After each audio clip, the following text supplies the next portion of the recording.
안녕하세요. 저는 유치원을 다니고 있는 아들을 혼자 키우고 있는 30대 여자입니다. 제 삶에 이혼은 없을 거라 확신한 만큼 결혼 생활 내내 남편을 믿고 의지했었는데요. 이런 저의 믿음과 확신이 무너지는 건 정말 한순간이더군요. 저는 남편의 외도 사실을 다름 아닌 돌이 갓 지났던 아들 덕분에 알게 되었는데요. 경악스러웠던 저의 이혼 이야기 한번 들어보실래요? 저와 남편은 결혼한 지 3년이 지나가던 부부였어요. 남편은 자세하게 밝힐 순 없으나 어쨌든 공무원이었고 전 평범한 회사원이었어요. 결혼 2년이 지나가던 시기에 임신 사실을 알게 되었고 무사히 출산을 해 눈에 넣어도 아프지 않은 아들을 품에 안게 되었어요. 문제는 육아휴직이었어요.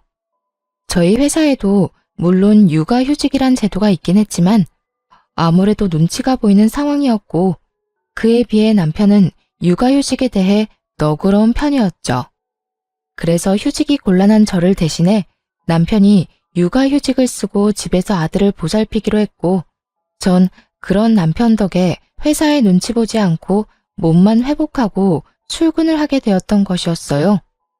시댁에서는 이런 상황을 달갑게 여기진 않았는데 우리 가족을 보면 늘 기분 나쁜 말을 하곤 했죠.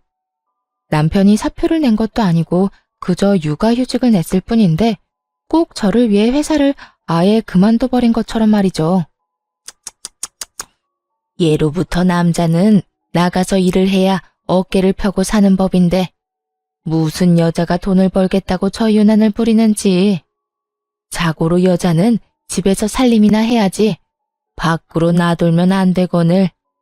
에이 어머님, 요즘 집에서 그냥 쉬는 여자가 몇이나 된다고요. 요즘엔 다들 결혼하고 아기 낳아도 일 다니고 해요. 넌 내 아들 집에 들여앉히고 일 다니니까 내가 이런 말을 하는 거 아니니? 조선천지 어디에 남자가 애 본다고 집에서 있고 아녀자가 밖으로 나돌면서 돈을 번단 말이냐?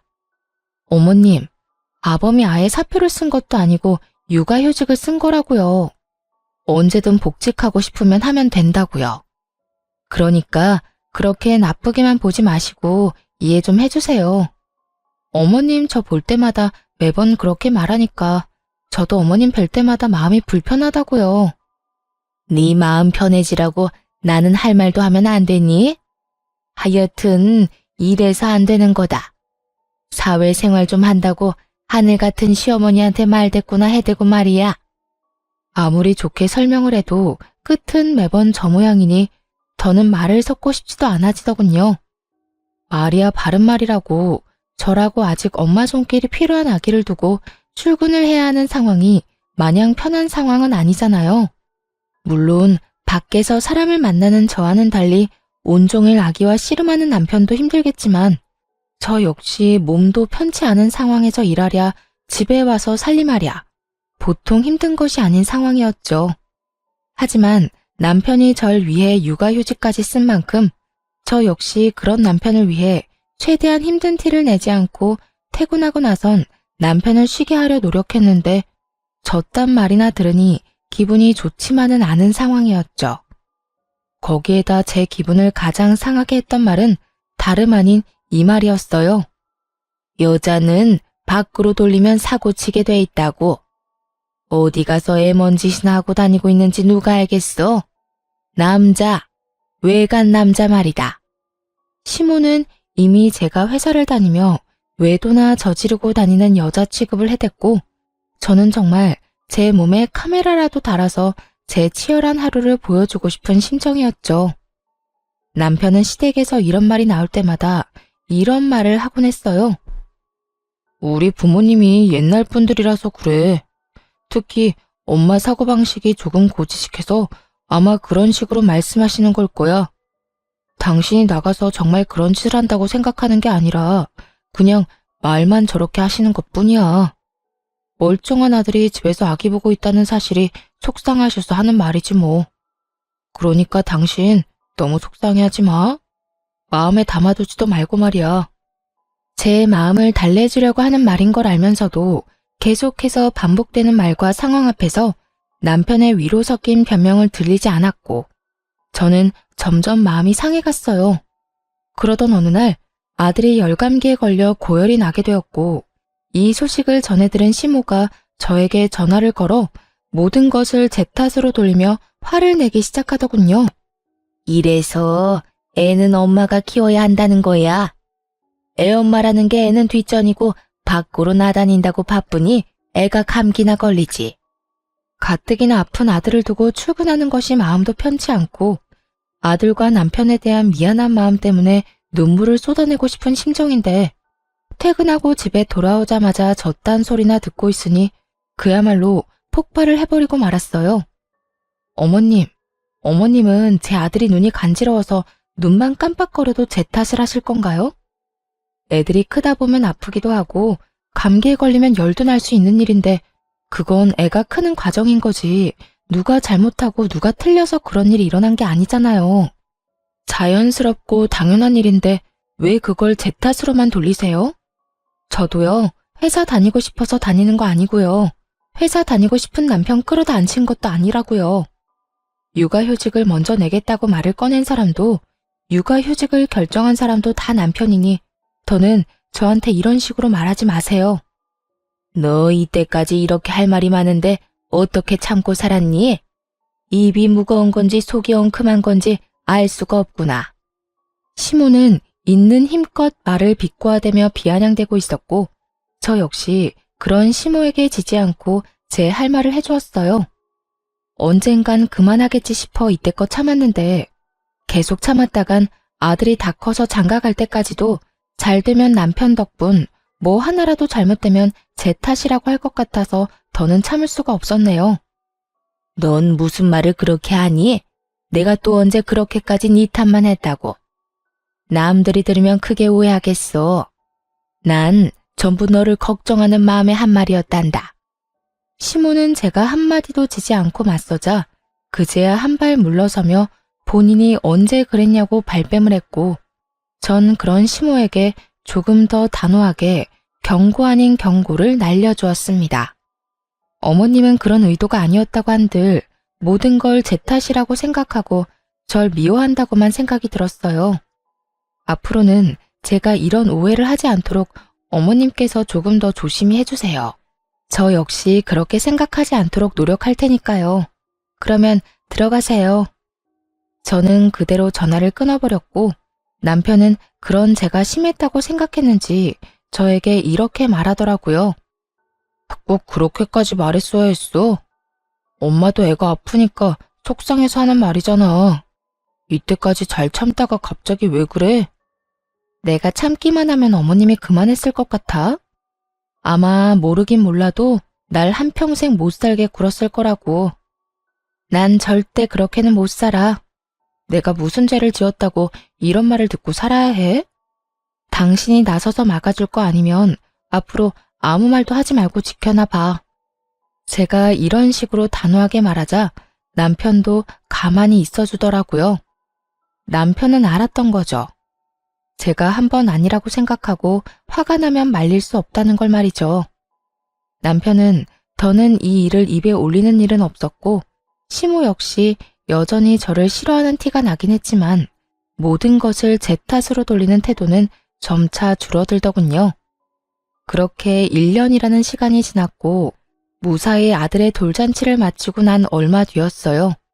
남편은 슬슬 복직하고자 하고 있었고 아들을 잃은 시기에 어린이집을 보내야 한다는 사실을 친정엄마가 알게 된 모양이에요. 아이가 조금 더 클 때까진 봐주신다고 먼저 말해주셔서 한숨 돌린 상황이었죠. 남편의 복직이 결정되고 복직의 날이 다가오던 어느 날, 남편의 생일 역시 맞물리게 되어 같은 사무실 동료들을 집으로 초대하게 되었어요. 남편이 육아휴직을 내는 동안 여러모로 고생 많으셨다는 의미로 미안함과 감사한 마음을 표현하기 위해 겸사겸사 마련한 자리였어요. 약속 시간이 되자 남편의 동료들이 집으로 찾아왔고 준비된 음식들을 먹고 있으니 낮잠에서 깬 아들이 나오더라고요. 당시 낯을 가리기 시작했던 터라 낯선 사람들의 모습에 울음을 터뜨리거나 곧장 전화 남편에게 다가가 안길 거라고 예상했던 제 생각과는 달리 제 아들은 한 여자 직원의 품으로 달려가 안기더니 이렇게 말하더라고요. 엄마! 어눌하지만 정확한 말 엄마였어요. 엄마, 아빠, 할미 정도는 할 줄 알았고 낯을 가린다는 것 자체가 익숙한 사람은 알아본다는 거잖아요. 분명 낯가림이 극에 달했던 시기였는데 낯선 여자에게 안겨버리는 아들을 보고 있으니 참 의아하더라고요. 어머, 지혜씨가 애들한테 인기가 많나 보네. 어떻게 이 많은 사람 중에 단번에 지혜씨한테 가서 안기나? 그러게, 엄마라고 하는 말 들었지? 아기 목소리 너무 귀엽다. 지혜씨, 기분이 어때? 처녀가 한순간에 아기 엄마가 되었네. 오늘은 제가 하루 동안 엄마가 되는 건가요? 그나저나 아기가 너무 귀엽네요. 한 품에 쏙 들어오는 게 기분이 너무 이상해요. 저마다 아들의 행동을 보며 귀엽다며 까르르거리며 대화를 나누고 있었고 아들을 안고 있는 여자 직원 역시 너스레를 떨며 아들을 더 꽉 안더라고요. 거기까진 그러려니 하며 아들이 그 여자 직원이 마음에 들었나 보다 애써 넘길 수 있었어요. 하지만 정말 의아한 일은 그 뒤에 일어나고 있었죠. 아들은 그 여자 직원의 무릎에 앉아 끊임없이 그 여자 직원에게 엄마라고 하고 있었고 그 여자 직원은 당황하는 기색 하나 없이 아들을 자신의 앞에 앉히고선 익숙하다는 듯 아들을 돌보고 있더라고요. 아들이 가장 좋아하는 발바닥 주물러주기부터 해서 울다가도 바나나만 주면 뚝 그치는 아이한테 바나나까지 먹이고 있었어요. 가족이 아니라면 알지 못하는 아들의 특성을 세세하게 잘 알고 있는 여자 직원을 보며 다른 사람은 몰라도 저는 알 수 있었죠. 이 여자 분명 내 남편과 무언가가 있다는 것을 말이죠. 거기에다 그런 제 예상을 뒷받침해주듯 남편은 지나치게 제 눈치를 살피기 시작하더군요. 전 그런 남편을 보며 더욱 제 가설을 확신하게 되었고 표정 관리에 힘쓰며 무사히 식사 자리를 마무리하게 되었습니다. 손님들을 다 보내고 난 후 여전히 제 눈치를 지나치게 살피는 남편을 최대한 아무렇지도 않게 대하고 있었어요. 제 마음엔 99% 정도 그 여자가 그저 직장 동료가 아닐 거란 걸 확신하고 있었지만 혹시나 제가 큰 오해를 하고 있다면 그거 역시 그거대로 많이 곤란한 상황이 될 수 있을 테니까요. 전 표정 관리를 하며 오늘 하루 무사히 잘 넘겨 다행이라는 말을 하며 은근슬쩍 그 여직원 이야기를 꺼냈어요. 그 여자 직원 우리 아들 엄청 잘 봐주더라. 아들도 좋아하고 말이야. 덕분에 편하게 밥도 먹고 수다도 떨었네. 출근하면 고맙다고 해줘. 들어보니까 조카들이 어리다고 하더라고. 그래서 애들도 잘 보고 애들도 잘 따르고 하는가 보더라. 어찌되었든 당신이 오늘 편했다니 다행이다. 나 때문에 당신이 너무 고생하는 거 아닌가 생각했거든. 들어가서 좀 쉬어. 뒷정리는 내가 할게. 아니야, 같이 해. 혼자 언제 다 하려고 그래. 아니야. 내가 다 할 수 있어. 당신은 준비하느라고 정신 없었을 텐데 얼른 들어가서 쉬어. 내가 얼른 끝내고 들어갈게. 그래? 그러면 수고해. 남편은 묻지도 않은 직원의 가족관계까지 설명하며 저를 방으로 밀어넣으려 하더군요. 결국 남편에게 뒷정리를 맡기고 안방으로 들어와 버렸습니다.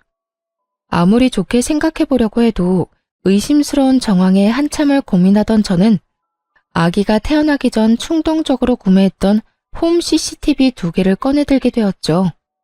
무선으로 몰래 숨기기 좋아 보였거든요. 하나는 남편이 거실을 치우는 사이 아기 수납장 맨 위 인형들 사이에 숨겼고 하나는 남편이 자는 사이 거실에 있는 수납장 안에 숨겨두었죠. 아예 신경을 쓰지 않고 보면 아무도 눈치채지 못할 정도로 몇 번이고 확인했고 그렇게 아무 일도 아무것도 모르는 척 일상생활을 잘하고 지냈죠. 어느덧 남편의 복직 일주일 전으로 다가왔지만 그때까진 아무리 CCTV를 살펴봐도 그 어떠한 의심스러운 장면이 없더라고요. 의심스럽기는커녕 아들을 보느라 고생인 남편을 보는데 안쓰러운 마음마저 들었어요. 남편은 긴 시간 외출하는 일이 거의 없었고 해봤자 아이와 함께 잠시 단지 내에 산책하러 간다거나 아이와 외출 시간이 길다 싶으면 함께 장을 봐서 오는 듯 양손 가득 먹거리를 사들고 들어오더라고요. 그런 남편의 생활을 지켜보고 있자니 괜한 사람을 오해한 것 같아 죄책감마저 느껴지더라고요. 그런 생각이 드니 이 모든 것이 무슨 짓인가 하는 생각이 들며 집에 숨겨왔던 CCTV를 치워야겠다고 마음먹은 어느 날이었어요. 그날은 의도치 않은 야근이 생겨 저녁 10시가 넘어가도록 퇴근을 못하던 날이었어요. 남편에겐 야근 때문에 많이 늦을 것 같다고 말해놓고 아이가 잘 있는지 틈틈이 휴대폰으로 챙겨보고 있었죠. 그런데 그날따라 남편의 행동이 수상하더라고요. 평소엔 편한 차림으로 집에서 지내던 사람인데 그날따라 옷을 신경 쓴다 싶더니 이곳저곳 다니며 탈취제를 뿌리질 않나. 또 심지어는 손도 대지 않던 화장실 청소까지 하기 시작하더군요. 이불을 터는 모습이 보이기도 했고요. 정말 이상하다는 생각이 들던 그때 저녁 7시쯤 집에 누군가 찾아온 듯 했고 그 누군가는 저의 예상대로 그 여자였어요. 두 사람은 제가 없는 제 집에서 마치 신혼부부라도 되는 양 행복한 시간을 보내기 시작하더라고요. 그러면서 나누는 두 사람의 대화에 손이 벌벌 떨리더군요. 자기야, 왜 이렇게 오랜만에 왔어? 아이고, 혹시 모르잖아. 일도 바쁘기도 했고 그날 주원이가 나한테 엄마라고 하면서 내 무릎에 앉는데 내가 태어난 척했지만 정말 깜짝 놀랐다니까. 자기 부인은 아무 말도 안 했어? 내가 말했잖아. 그 여자 눈치가 진짜 없다고. 그날도 무사히 잘 넘겼다고. 자기 덕분에 밥 편하게 먹었다고 오히려 고마워하더라니까. 그나저나 나도 깜짝 놀랐지 뭐야. 엄마라고 하라고 시키긴 했지만 집사람 앞에서도 자기한테 엄마라고 할 줄은 전혀 몰랐잖아. 남편은 아들의 머리카락을 쓰다듬으며 상간녀를 보고 웃고 있었고 상간녀 역시 남편과 눈을 마주하며 웃는가 싶더니 아들을 끌어안고 경악스러운 말을 하기 시작했어요. 그러니까 우리 주원이가 참 똑똑하다니까. 주원아, 엄마 해봐. 엄마. 그래 주원아, 지금부터 익혀둬. 네 엄마가 될 수도 있으니까 말이야. 남편과 상간녀는 제 아들을 붙잡고 엄마라고 말하라며 시키고 있었고 아직 아무것도 모르는 아들은 그저 맑게 웃고 있더라고요. 그 모습을 보는데 정말 눈이 돌아버릴 것만 같은 기분이었어요. 그게 끝이 아니에요. 상간녀는 옷방으로 들어가 편한 옷까지 갈아입고 나와선 집 주인인 척 행세를 하는데 정말 집으로 당장 뛰어가고 싶은 심정이었어요. 그 모든 장면을 보는데 왜 제 아들이 상간녀에게 엄마라고 부르며 살갑게 굴었는지 알 것만 같더라고요. 기특하고 똑똑하다며 아들에게 관심을 주는 것도 잠시. 둘만의 시간을 보내기 시작하자 아들은 방에서 혼자 놀고 있으라며 뒷전이 되어버렸고 두 사람은 그저 세상에 둘만 남은 사람처럼 시간을 보내더군요. 그런데 자기야, 자기 정말 이혼할 거야? 너? 자기가 원하면 이혼이든 뭐든 다 할 수 있지. 자기는 내가 이혼하고 자기랑 살았으면 좋겠어? 나야 그러면 좋지. 이혼을 하더라도 최대한 조용하게 잡음 없이 해야 해. 당신 부인이 알면 위자료는 둘째치고 우리 일에도 지장이 생길 수도 있다고. 그래, 나도 알아. 그런데 집사람은 걱정도 하지 마. 지금쯤 아무것도 모르고 열심히 일만 하고 있을 테니까 말이야. 어쨌든 나도 조용히 빠르게 이혼할 수 있는 방법을 찾고 있으니까 조금만 더 기다려줘. 당연하지. 언제까지든 기다릴 테니 이혼하고 오기나 해. 두 사람은 제가 모든 것을 듣고 보고 있다는 사실은 상상치도 못한 채 저와의 이혼을 계획하고 있었고 그 모습을 보는 저는 분노로 몸이 다 떨려왔어요. 그렇게 전 모든 상황들을 보며 이혼을 결심하게 되었고 아들을 뺏기지 않고 보호하고자 계획을 세우게 되었죠. 들어보니 남편은 아들을 본인이 키우고 싶어 하는 것 같았고 상간녀는 그런 남편의 말에 동의하는 척은 하지만 진심은 그게 아닌 듯 했습니다. 남편이 잠시 화장실을 가거나 하면 다가오는 아들을 밀어내기 바빴으니까요. 모든 증거를 확보한 저는 회사를 며칠 쉬기로 하고 변호사를 만나며 이혼을 준비하기 시작했어요. 남편의 외도로 비롯된 이혼이기도 하고 상간녀의 행동, 남편이 아들이 있는 장소에서 외도를 저지른 점, 거기에다 두 사람의 시간을 보내느라 우는 아들을 그냥 방치한 점 등 여러 가지 증거로 볼 때 양육권은 제가 가지고 올 확률이 거의 확실하다고 했지만 더 확실하게 양육권을 가져올 증거가 필요했어요. 그래서 남편을 시댁으로 불렀고 시댁에서 확실하게 제 양육권을 확보하기로 했죠. 아들을 친정에 맡기고 온 남편이 시댁으로 들어왔고 전 남편 놈이 들어오자마자 남편의 싸대기를 시원하게 날려버렸죠. 순식간에 일어난 일에 남편과 시모는 멍하니 보고만 있었고 시모는 목덜미를 잡고 개거품을 물고 있더라고요. 너 이게 무슨 짓이야? 감히 내 앞에서 누구 얼굴에 손을 대는 게야? 네가 정녕 미친 거야? 어머님, 미친 사람은 내가 아니라 이 사람이에요.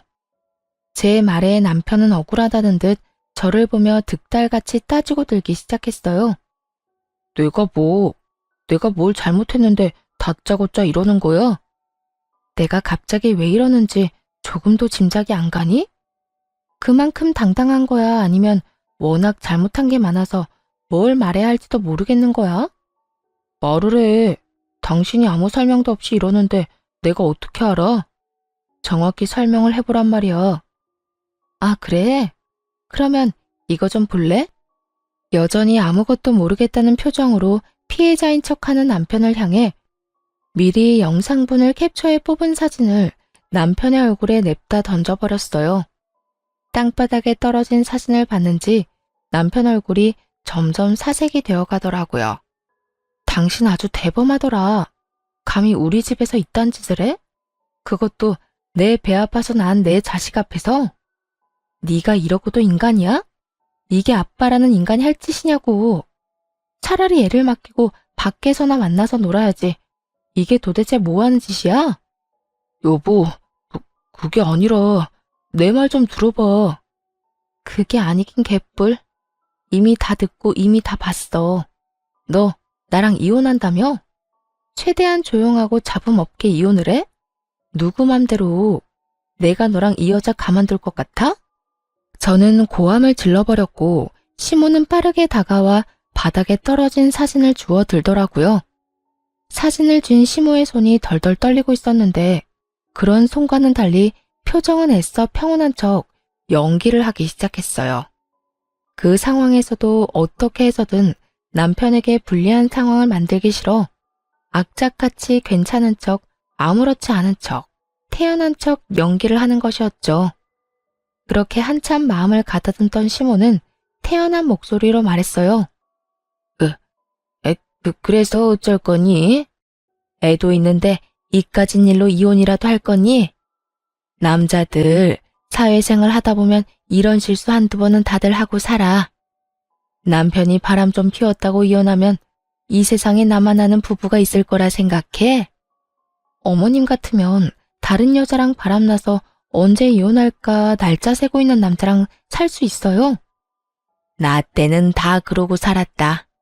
두 집 살림쯤은 기본으로 참고 살았어. 그건 그때고 지금은 아니잖아요. 어머님은 이해하고 살 수 있을지 몰라도 저는 제정신이 올바르게 박혀 있어서 절대 그렇게는 못 살겠네요. 당장 이혼할 겁니다. 시모는 단호한 제 태도에 콧방귀를 끼며 제 예상에서 한치도 벗어나지 않는 말을 하기 시작하더군요. 그래? 네 뜻이 정 그렇다면 이혼하거라. 너랑 이혼한다고 한들 우리 아들이 혼자 살 것도 아니고 말이야 바른 말이라고 그냥 평범한 회사원인 너보단 같은 공무원 며느리가 나도 좋겠네. 이혼은 해도 되는데 단 내 손주는 네가 못 데리고 간다. 그건 네가 무슨 말을 하고 네가 어떤 수를 써도 절대 안 되는 일이니 그렇게 알아. 이미 예상했던 대로 흘러가서 그런가 저딴 말을 들어도 놀랍지도 않더라고요. 전 그런 시모의 말에 눈 하나 깜빡하지 않고 준비한 말을 꺼냈어요. 그러죠 뭐. 여자 혼자 아들 키우는 게 어디 보통 일이겠어요? 그렇게 원하신다면 제 아들 데리고 가서 잘 키워보세요. 그런데 어머님, 새며느리 될 이 여자도 과연 어머님이랑 같은 생각일까요? 나이도 어려 직업도 공무원이라 앞날이 창창한데 이혼남인 것도 모자라 애까지 있다고 하면 글쎄요.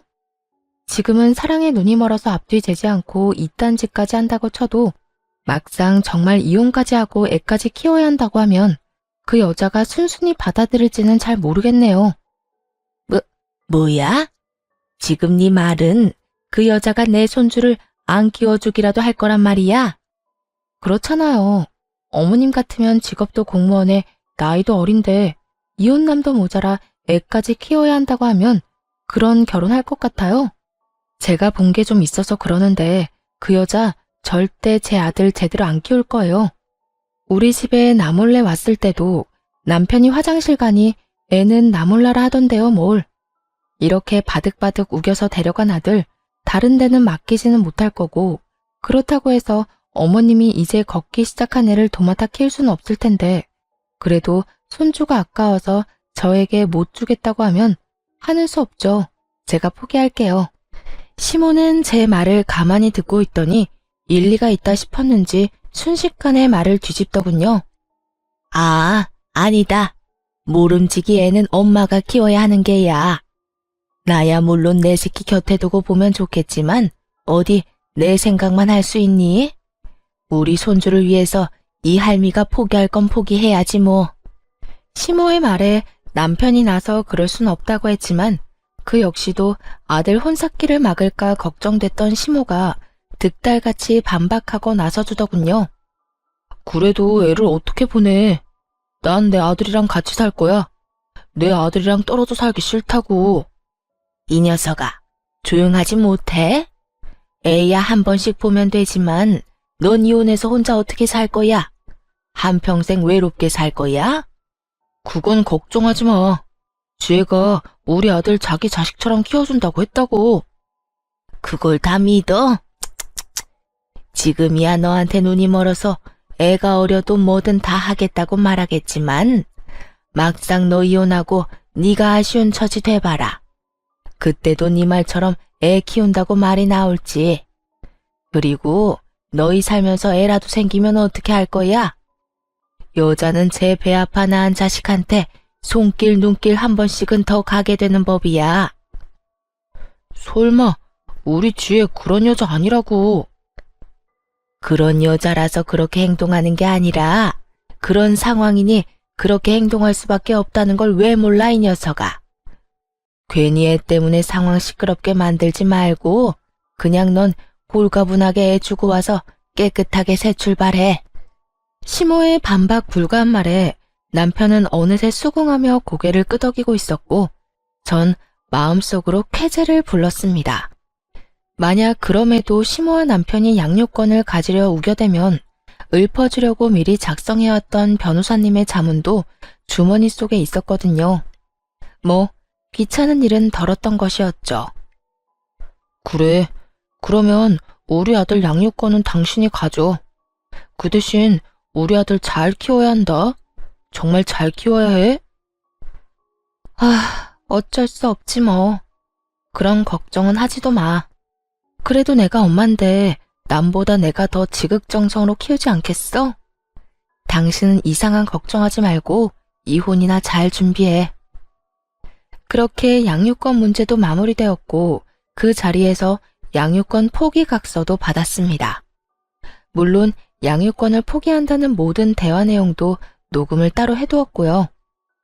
양육권을 확보하게 된 저는 이혼 절차에 박차를 가했고 소장이 다 작성되던 그날 바로 이혼 서류와 상간녀 소장을 가지고 직접 남편과 상간녀가 일하는 사무실로 찾아갔습니다.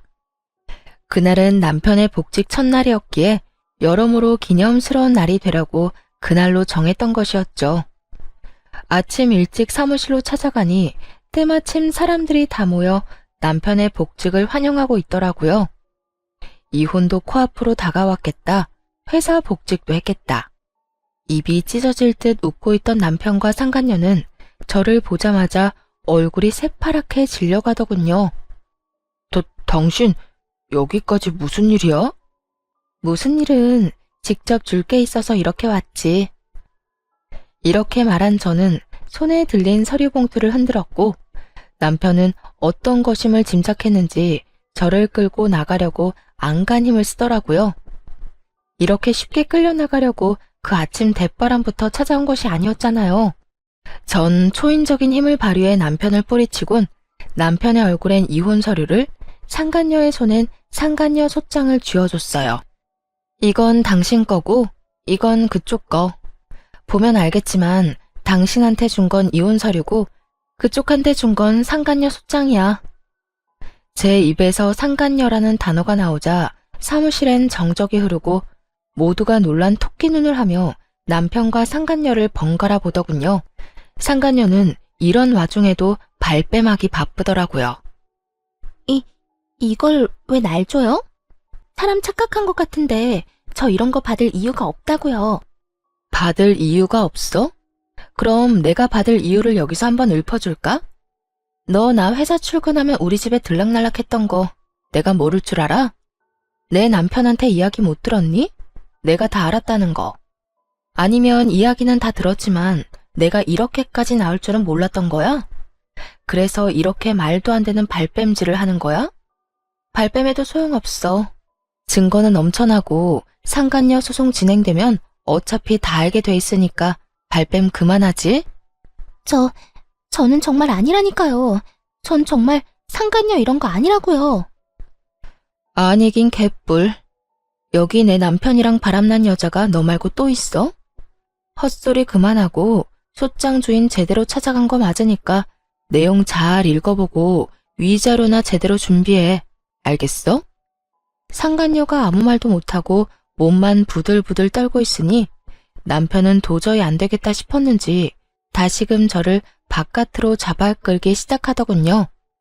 이제 모두가 알게 되었는데 대체 무슨 뻔뻔함으로 나를 잡아 끄는 건지.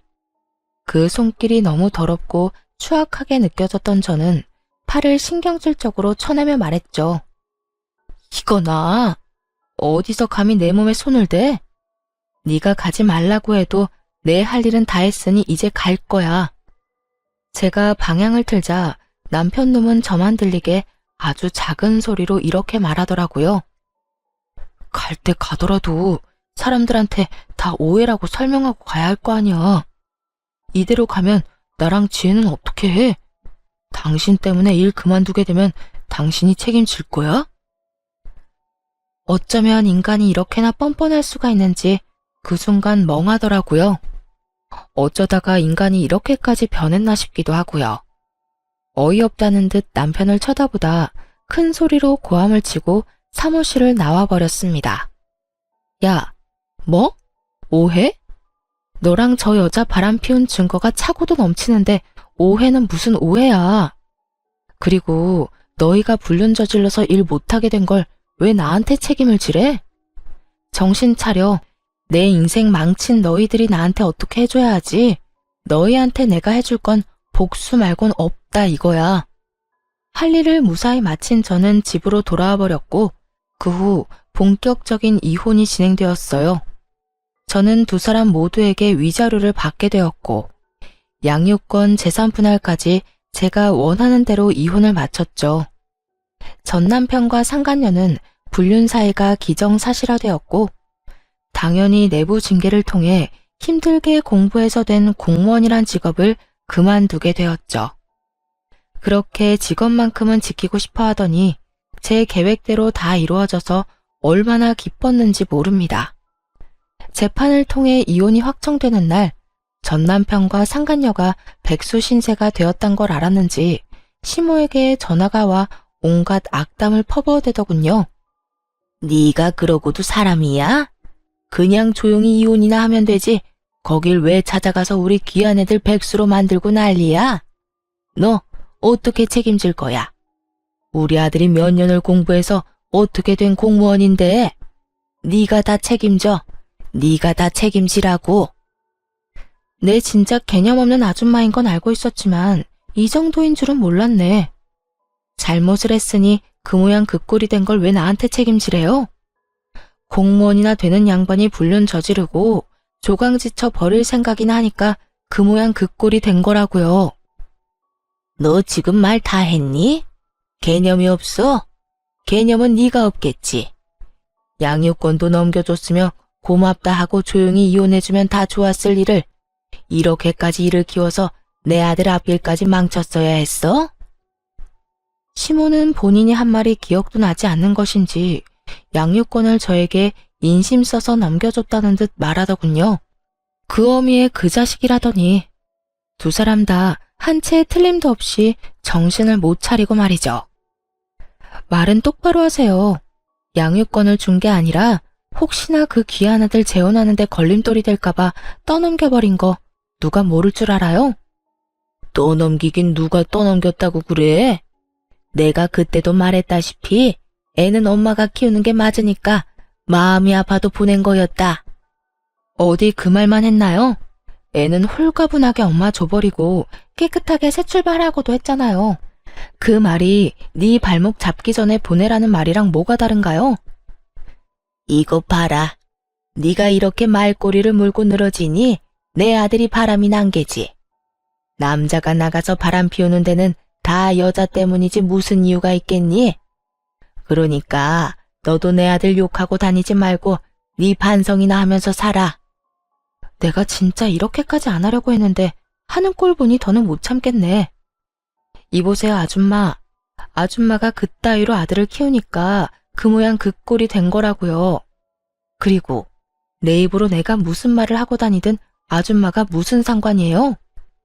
나한테 신경 끄고 아들하고 새로운 며느리한테나 신경 쓰고 살라고요. 그리고 그렇게 금쪽 같은 아들한테 말 좀 전해줄래요? 백수가 되었든 말든 재혼을 하든 말든 난 관심 없는데 양육비나 똑바로 잘 보내라고. 그러면 끊을게요. 그 후 얼마 지나지 않아 전 남편과 상간녀의 재혼 소식이 들려오고 저에게 위자료를 주느라 꽤 큰 돈이 나간 두 사람은 시댁에 합가를 해서 신혼 살림을 시작했다는 이야기를 들을 수 있었어요. 그렇게 2년이란 시간이 지났고 전 그 악몽 같던 날들을 잊으려 노력하며 잘 지내고 있었죠.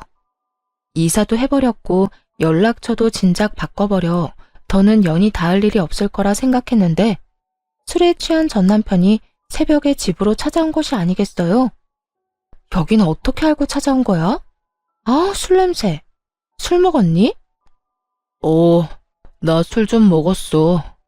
여긴 여기저기 묻고 물어 알아냈지. 술 먹다 보니까 우리 아들이 너무 보고 싶어서 말이야. 우리 아들 잘 지내지? 술에 취한 전 남편은 아들 타령을 하며 집으로 들어오려고 했고 얼른 그런 전 남편을 밀쳐내버렸어요. 양육비는 고작 6개월 주고 잠수를 타버린 놈이 어디서 감히 아들을 입에 올리는 것인지 아직도 정신 못 차렸구나 싶더라고요. 집으로 들어오려다 제지를 당한 전 남편은 현관문에 기대더니 갑자기 하소연을 하기 시작하더군요. 나 와이프랑 하루가 멀다고 싸운다. 요즘 같아선 이렇게 싸우려고 그 꼴을 다 보고 재혼을 했나 싶다니까. 그렇게 좋아 죽어서 아들까지 버리고 이혼했으면 보란듯이 잘 살기나 하지 싸우기는 왜 싸워? 그러게나 말이다. 내가 두 여자 사이에서 피말라 죽을 것만 같아. 엄마는 엄마대로 잘 살고 있는 아들 인생 말아먹은 여자라고 와이프 구박하고 와이프는 와이프대로 멀쩡한 처녀 꼬셔서 이 모양 이 꼴로 살게 만든 게 누군데 누구 보고 책임 전가하냐고 따져묻고 어느 사람도 지려고 하질 않는다니까. 그렇게 싸우고 나면 그 화를 우리 방까지 가지고 와서 나한테 짜증을 내니 우리도 싸우게 되고. 내가 요즘 정말 미치겠다. 전 남편은 웃기지도 않게 저에게 부부싸움을 한 이야기를 꺼내더군요. 그래서 요즘 그렇게 싸운다고 하소연이나 하려고 찾아왔니? 그것도 이 새벽에? 아니, 그렇게 힘들다 보니 우리 아들이 너무 보고 싶더라고. 그래서 찾아왔지. 그래서 말인데 잠시 얼굴만 좀 보여주라. 응? 밀고 들어오려는 전 남편을 최선을 다해 막아서며 양육비 이야기를 꺼냈죠. 얼굴 같은 소리 하네. 내가 너 양육비 청구 소송하려다가 네 인생이 불쌍해서 참고 있는 거야. 이때껏 밀린 양육비 일시불로 내놓을 거 아니면 헛소리 하지 말고 얼른 가라. 아랑곳하지 않고 술주정을 부리기 시작하더군요. 이미 정신이 나가버린 상태인 듯했고 주머니를 뒤져 전 남편의 휴대전화로 상간녀에게 전화를 걸었어요. 지금 시간이 몇 시인데 안 들어오고 뭐해? 그러게, 지금 시간이 몇 시인데 네 남편 지금 우리 집 현관문 앞에 퍼지고 앉아서 술주정 부리고 있다. 얼른 와서 좀 치워줄래? 제 말에 상간녀는 노발대발하며 고함을 질러댔고 전 주소를 알려주며 그렇게 고함을 지를 시간에 얼른 와서 이 인간 쓰레기나 빨리 치우라고 해버렸죠. 그렇게 전화를 끊고 얼마 지나지 않자 임신을 했는지 배가 꽤 나온 상간녀가 화를 내며 오더라고요. 이게 도대체 무슨 일이야? 두 사람 나 몰래 만나고 있었어요? 두 사람 재결합이라도 하기로 했냐고. 내가 미쳤어? 이딴 인간이랑 재결합하게. 그러면 내 남편이 왜 여기 있어요, 왜? 나한테 복수라도 하려고 내 남편 끌어들였어요? 너도 당해봐라 이거냐고요. 야, 가지라고 해도 안 가고 오라고 한 적도 없거든? 알려준 적도 없는 집 찾아와서 이러는데 나보고 어쩌라는 거야? 난 네 남편한테 아무런 감정도 없으니까 제발 좀 데리고 가고 앞으로 네 남편 단속이나 좀 잘해. 다음에 또 이딴 식으로 찾아오면 경찰에 신고할 거라고 꼭 좀 전해주고. 상간녀는 저를 한번 쏘아보더니 전 남편을 흔들어 깨워 질질 끌고 집으로 돌아가더군요. 그 꼴 참 보기 좋다 싶었네요. 그 후 들리는 전 남편은 또 제 번호를 어떻게 알았는지 연락이 와선 친절히 그 뒷이야기를 전해주더라고요. 당신 도대체 내 와이프한테 그날 뭐라고 한 거야? 혹시 뭐 오해할 만한 이야기 했어? 오해? 무슨 오해? 너랑 나 사이에 남은 오해라도 있니? 난 그저 네 남편 술 많이 취해서 이러고 있으니 데리고 가라고 했을 뿐이야. 아, 나한테 개거품 물길래 남편 단속이나 잘해라고도 했네. 별 말도 안 했는데 내 와이프는 왜 그러는 거야? 당신하고 나하고 다시 만나는 게 분명하다면서 흥신소에 의뢰를 해서라도 증거 잡아낼 거라고 난리를 부리는데 나 정말 미치겠다고. 도대체 우리 집이랑 전화번호 누가 알려줬는지 모르겠는데 이딴 말이나 하려고 전화했니? 술도 다 깬 것 같으니까 다시 한번 말할게. 너 나한테 연락하고 찾아오려거든 밀린 양육비 다 내놔. 양육비는 꼴랑 6개월 주고 입 닦아놓고선 어디서 양심도 없이 연락질이야? 네 부인이랑 싸우든 말든 난 관심도 없으니까 찾아오지도 말고 연락도 하지 마. 한 번만 더 연락하거나 찾아오잖아? 경찰에 신고는 물론이고 바로 양육비 청구 소송 들어갈 테니까 그렇게 알아. 전 전화를 끊어버리고 차단을 해버렸고 그 후 다른 소식이 들려오더군요. 상간녀의 광기 어린 집착에 결국 전 남편도 폭발을 했는지 큰 싸움이 되어버렸고 화가 머리끝까지 난 상간녀는 전 시댁을 뒤집어 엎어버리고 짐을 싸서 나가버렸다고 하더라고요. 전 시모는 그 모습을 보곤 목덜미를 잡고 뒤로 넘어가 버렸고 세상에 다시 없을 사랑이라고 자부하던 두 사람은 이혼을 하게 되었다고 합니다. 뱃속에 아기까지 있는데도 말이죠. 그렇게 사랑해서 모든 걸 다 버리고 결혼까지 하더니 그 사랑의 결말이 겨우 가정 파탄이라니.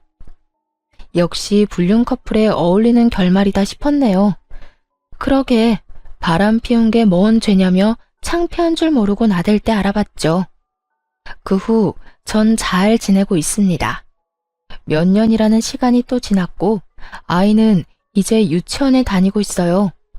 그리고 또 전해드릴 좋은 소식은 제가 결혼을 앞두고 있다는 것이에요. 제가 만나는 남자는 회사 거래처 사람으로 알고 지낸 지는 오래된 사람이에요. 이혼을 하고 3년 뒤쯤엔가 우연찮은 계기로 밥을 함께 먹게 되었고 이런저런 이야기를 나누다 가까워졌죠. 처음엔 그저 친구처럼 지냈는데 어느 날 갑자기 예비 남편이 고백을 해오더라고요. 저 사실은 오래전부터 관심이 있었어요. 그게 이혼하고 난 뒤부터 말이에요. 상황이 상황인지라 천천히 다가가려고 했는데 마음이 자꾸 급해져서 안 되겠어요. 우리 지금처럼 친구같이 만나는 거 말고 좀 더 가까운 사이로 지내면 안 될까요? 이 고백을 듣는데 제 인생에는 다시 없을 거라 생각했던 설렘이 느껴지더라고요. 그래도 애까지 있는 돌싱녀에겐 너무 아까운 사람이라는 생각에 그저 안 된다고 밀어냈는데 그런 저를 끝까지 잡아주더라고요. 그렇게 저는 예비 남편의 마음을 받아주게 되었고 결혼까지 앞두고 있네요. 배려심도 깊고 무엇보다 제 아들을 친자식처럼 아끼고 사랑해주는 제 예비 남편에겐 남다른 아픔이 있는데요. 그건 바로 부모님이 일찍 돌아가셨다는 것이에요. 오랜 시간 사랑이 고팠던 제 예비 남편에게 저와 제 아들이 아낌없는 사랑을 주며 함께 잘 살아가 보려고 합니다. 어렵게 시작한 관계이고 힘들게 마음먹은 재혼인 만큼 더 신중하고 더 최선을 다해 살아보려고요. 다들 응원해 주실 거죠? 사실 아들을 데리고 이혼을 하게 될 때만 해도 제가 재혼을 할 거란 생각은 하지도 못했었어요. 하긴 예상하지 못한 이혼도 했는데 재혼은 못하란 법은 없긴 하죠. 어쨌든 이혼할 때까지만 해도 여자로서의 제 삶은 끝이 났고 오로지 엄마로서의 삶만 남았다고 생각했는데 그건 또 아니더라고요. 그렇다고 해서 이혼을 하고 난 후 아들과 살던 시절이 행복하지 않았던 건 아니었지만 새 사람이 되고 나니 그 행복은 배가 되어 돌아왔어요. 제가 이런 말을 하는 이유는 바로 저와 비슷한 상황에 계신 분들 때문인데요.